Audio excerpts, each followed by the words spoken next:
What's up, guys? I'm BTC. We just got a brand new patch on the live version of the game with some pretty substantial buffs and nerfs in the experimental mode. Also, if you haven't noticed, there isn't a whole lot of Overwatch stuff going on right now, which has given me plenty of time to work on my second channel where I cover TV shows, movies, and all that sort of stuff. And I've got a bunch of new videos over there where I absolutely tear apart some of the worst shows on TV. You can check it out, link down below. Alright, let's get to Overwatch and all of these buffs and nerfs. First character is going to be Ekko, who got a pretty significant nerf to her focusing beam. So what ended up happening is they nerfed the range of the focusing beam from 20 meters down to 16 meters. The damage and the effect for under 50% health and all that stuff has remained unchanged. Only the range has been reduced. So you can see here is the 0 meter mark, and then we've got 10 meters right here, and then 20 meters. So if we cut this in half and then go a little bit over, you can see about 16 meters is probably right there. So Ekko ended up losing about this much distance on the focusing beam,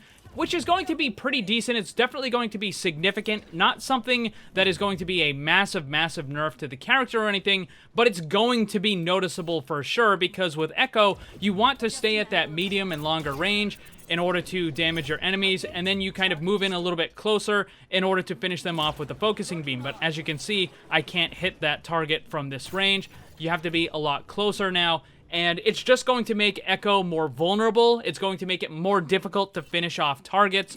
And just overall, Ekko's damage will go down simply because you're not going to be able to use the focusing beam as effectively as you were before. Next up is Genji, who got some pretty massive buffs. I am genuinely surprised that Blizzard was willing to do these, because these are really significant buffs to the character. The first thing is that his damage has increased on both the primary and secondary attack. The shurikens, the damage went up from 28 to 30, and that's each one, so an extra 6 total, or an extra 12 if you manage to land criticals with them. Also, with the secondary attack, the spread has been greatly reduced from 12 down to 9. You can see that they're much closer. At this range, I can hit both of the training bots. That is really significant, particularly against the larger targets. You can see I'm able to hit all 3 of them. Even at the 10 meter mark, I'm able to hit all 3 onto those training bots. That is a massive, massive buff to that spread. And if you look at larger targets, like, for example, the Roadhog, I can hit with all 3 at even greater ranges, 15, maybe 18 meters, somewhere in that range, possibly even up to 20, depending on the situation. But you can hit with all 3 of them, and it has the much faster attack. So rather than trying to use the primary attack, which has that slower kind of delay in the recovery time, you can now just kind of hold that right click and deal huge, huge amounts of damage. This is going to mean that Genji is now going to be much more dangerous at close range. You can hit targets at greater range with that alternate attack. It also means that he's going to be able to farm his ultimate much, much faster, because you can just kind of spam out that right click. Also, something else I want to show you is that because all of the attacks are so much closer together, it's now a lot easier to land multiple criticals with that alternate. Let me show you what happens with a 200 hit point target. Look at all the health that has been removed. So each shuriken doing 30 damage, or 60 because of the critical. 60 times 3, that's 180, meaning that the 200 hit point target now only has 20 hit points left. You can finish them off with a quick melee or with a dash, and then you can follow up to other targets because the dash keeps resetting. I mean, this is a massive amount of damage. Genji is going to be substantially more dangerous at close range with these changes. But that isn't all. They've done even more to buff the character. The next thing is with the Deflect. They increased the duration from 1.5 up to 2 seconds. Now, if this was done under the old system, then this would be both a buff and a nerf at the same time, because yes, it would be good against certain targets like Soldier, McCree, that sort of thing, but it would be kind of a bad thing against characters like Zarya and Mei and Symmetra, who have beam weapons which will just go right through the Deflect. However, they made another change which just completely removes that weakness altogether, which is now you can cancel the Deflect manually. So if you are getting hit by that Mei or by the Zarya, you can just cancel it and then dash away. And you don't have to worry about, essentially, the weaknesses of the Deflect have been completely removed. I mean, yes, you still can't deflect beam weapons, but you're no longer trapped in that situation. You can now switch, you can get rid of the deflect, you can then quickly turn into attacks, or you can dash away. You can do all kinds of things now. You essentially gain control of your character quicker so that you can go on the attack, right? Like, you don't have to worry about getting locked into that really long deflect animation. And, of course, the duration has also been increased by that extra half a second. So this is a huge, huge buff for Genji, both in his damage, the spread, his ability to farm ultimate, his deflect defensive capabilities, his ability to just avoid characters that would normally counter him, like, you know, the Zarya, the Meis, the Moiras, all that sort of stuff with their beam weapons, all that kind of thing. So Genji has gotten a massive, massive buff with this patch. Next up is Hanzo. This is kind of a weird change because if I recall correctly, they nerfed this not too long ago, but in this patch, Hanzo's storm arrows were buffed. The damage increased from 60 to 70 per. This is going to make him much more dangerous at close range, particularly against the larger targets. It's also going to make it better against any of the barriers, so the barriers are just going to be able to be destroyed even faster with this. And just overall, this is going to increase the damage of Hanzo. It's going to increase his ability to farm ultimate, to finish off targets, all that sort of stuff. I'm not entirely certain why they made this change, because a while ago they were saying that Hanzo was way too strong, and now they're just buffing his damage again.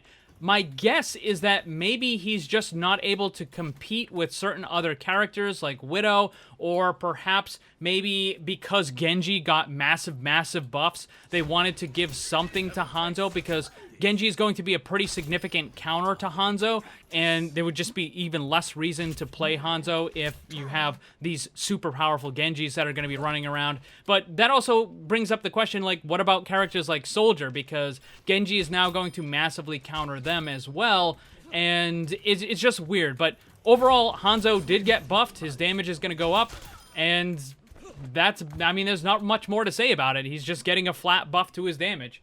Next up is Moira, who got both a buff and a nerf, though I think that the nerf is far more significant. On the buff side of things, the healing per second was increased from 65 to 70. On the nerf side of things, her damage per second was reduced from 50 down to 40. And I want to point out that even at 50 damage per second, that is still the lowest of any character in the entire game. Moira has the lowest damage per second, and now it's even worse. Is this going to stop people from trying to DPS Moira? I don't think so, because it's the same mentality of one-tricks, where they're going to do what they want to do, whether it's effective or not, whether it's helping the team or not. They're just going to do it. They don't care. So those people are still going to try to DPS Moira. This is not going to change that. But overall, the character is going to be much less effective. You're probably going to build your ultimate a little bit slower now, and I don't know if the healing per second is really going to have all that big of a change. Yeah, it's going to be helpful, but I think that the damage nerf is going to be much more significant. The problem that I have with Moira is that she really only does two things: raw healing and a little bit of damage, and that's it. You don't have any utility on the character.